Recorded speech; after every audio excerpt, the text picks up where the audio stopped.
Welcome to Game Nights with JR. I'm JR, and I thought it would be fun to make this video for my patrons. This is explicitly about my 5 favorite games. You probably also saw the article that I wrote specifically for you, and again, that was just for me to say thank you for being a patron, for supporting Game Nights with JR, and I hope you enjoy this video as I count down my 5 favorite board games. I should tell you that these are going to change all the time. So I'll probably make one of these every year. And it took me way longer than maybe it should have for me to come up with my list that was narrowed all the way down to 5. But I did that for you because you're the best and you deserve the best. And so without any further ado, I want to present to you my 5 favorite board games.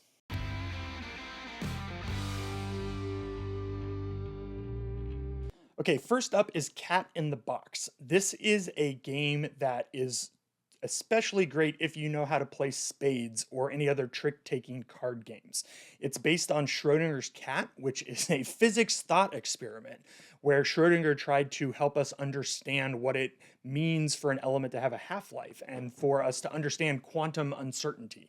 So you've probably heard this before, but a cat and a radioactive isotope are placed into a box and then sealed.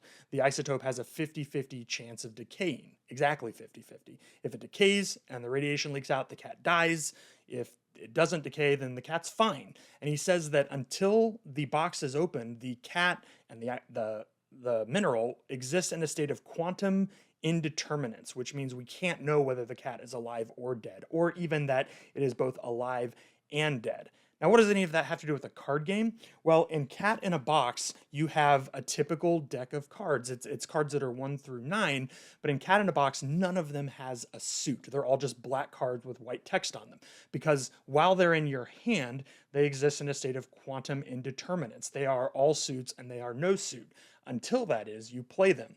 Once you play a 5, for instance, you'll say, this is a green 5. And now that means that the card is entered into a state of observability, which means its quantum identity has been locked in. That is now a green 5. And if you're saying, how do you even keep track of something like that? That's part of the reason this game is genius. The way that they've created to track all of this is actually really intuitive and easy. And so play just happens. There's 4 suits, yellow, blue, green, and red. Red is always the trump suit, and you get to decide when you do or do not have a color. So it's very possible for me in the very first hand, if yellow is led, for me to decide that I'm out of yellow. I mark that down in a very intuitive and easy to follow way. And then I can't play yellow for the rest of the hand because I've said there are no yellow cards in my hand. What makes this game fun is that almost every single hand, by the time you get through all of the tricks, someone has to play a card that cannot be played. So they have to play a green card, for instance, but they already said they're out of green. Or they only have 2 4s left in their hand and all of the 4s have already been played. That means that when they try to play, they create a paradox, which just means it short circuits the hand, everything is over, and you tally scores immediately before moving on to the next hand. It is a riot. Again, it's probably easier to learn if you already know how to play spades or another trick-taking card game, but it's really not difficult to catch on to. We've taught it to tons of people, both spades players and non, and everyone has a pretty easy time catching on to it.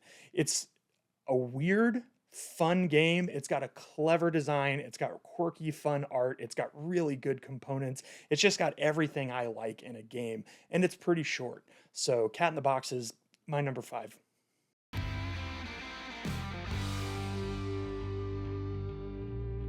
Next up is Evacuation, my number 4 favorite game. Honestly, I wanted to move Evacuation higher on this list, but it's a brand new game. I've only played it like 3 times, and so I'm just hesitant to move it higher up because all of the rest of the games on this list I've owned for at least a couple of years, have played them a ton, I think about them a lot.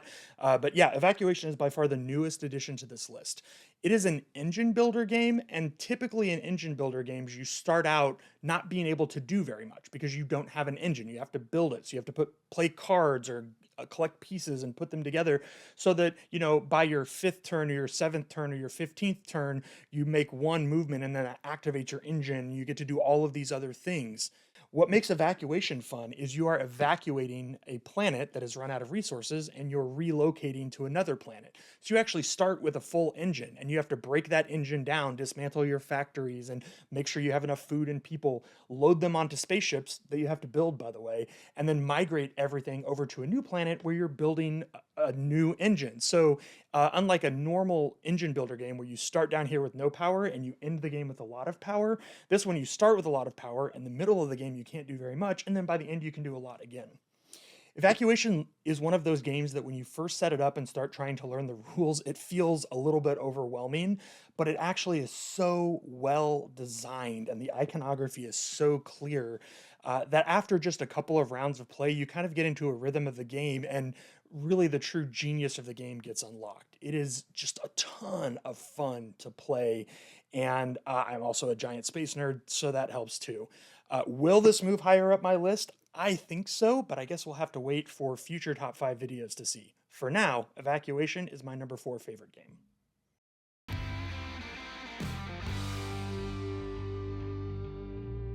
If I had to choose a single game that I own that has been the most people who have played its favorite, it's probably Heat: Pedal to the Metal. This is a racing game. You are racing cars around a track, and you do that through hand management. So you have a hand of cards, and the number of cards that you play is based on the gear that your car is in. So the higher your gear, the more cards you can play. And then the numbers on those cards very simply add up to the number of spaces you can move. So if I play a 1, a 3, and a 4, I can move 8 spaces. And that's pretty much it. It's a very, very simple game. Where it gets fun is that you have to go very slowly around corners. You risk spinning out. And there is a risk mechanic where you can push your card to the limit, but you collect heat cards into your hand that don't let you do anything. They just take up space until you have to slow your car down and cool down to discard heat. It's an incredibly beautiful game. It is so well designed. We've played it with kids as young as 8, and we've played it with folks who are, let's just say, quite a bit older than 8, and everyone loves it. It is so creative and fun that it easily earned the number 3 spot. That's Heat: Pedal to the Metal.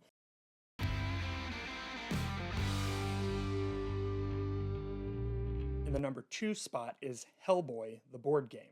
This is based on the Mike Mignola comic Hellboy, and it is a cooperative dungeon crawler. So that means that there are a bunch of little tiles in here you use to create a map, and each of you plays as a different character from the Hellboy universe. Yes, that includes people like Lobster Johnson, Liz, and Abe Sapien, and tons more. Hellboy is so fun because they've created a mechanic where you don't know the story. It unfolds as you go through the dungeon.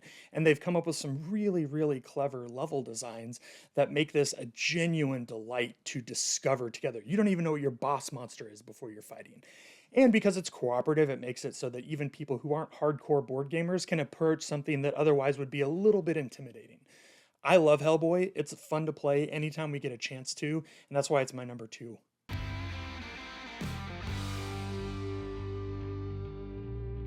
My favorite board game of all time is Scythe, and that's probably not going to be a surprise to anyone who knows me because anytime someone asks, "Hey JR, what's your favorite board game?" I say, "Oh, hands down, it's Scythe." Scythe is a beautiful game for reasons that are a long and kind of interesting story that'll probably stay for a Scythe exclusive video. The sort of aesthetic here is early 20th century Eastern European peasant and Star Wars mech.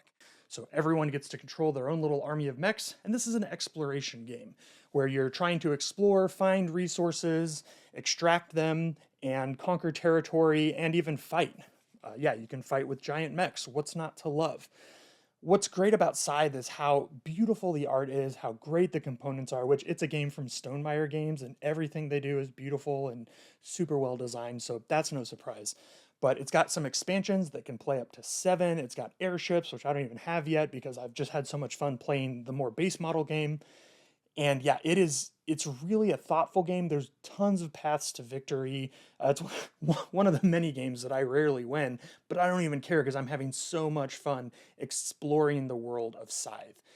This is a game I will play at the drop of a hat. Well, not really, because it takes about 30 minutes to set up, and it can take a couple of hours or more to play, depending on how many players you have. But it's very easy to talk me into a game of Scythe. So if you've never played and you want to experience my favorite game of all time, let me know, and we can bring it to the next Patreon exclusive subscribers event. There you have it. Those are my 5 favorite games of all time. And I told you a little bit about why. Again, I reserve the right to change that. But for now, I know that my list does not match yours because that's the beauty of board gaming. So tell me in the comments what your favorite games are. Maybe it's one I've never played and I'll need to make a new video post haste, right? Maybe we'll get to have a fun argument about why my list is better or worse than yours. I don't care. I just want to hear your thoughts. So sound off in the comments. Let me know what you think. And of course, thank you for being a Patreon subscriber. It really means a lot that you're a part of this club and a part of this community and helping us create better game nights and better experiences so people can connect.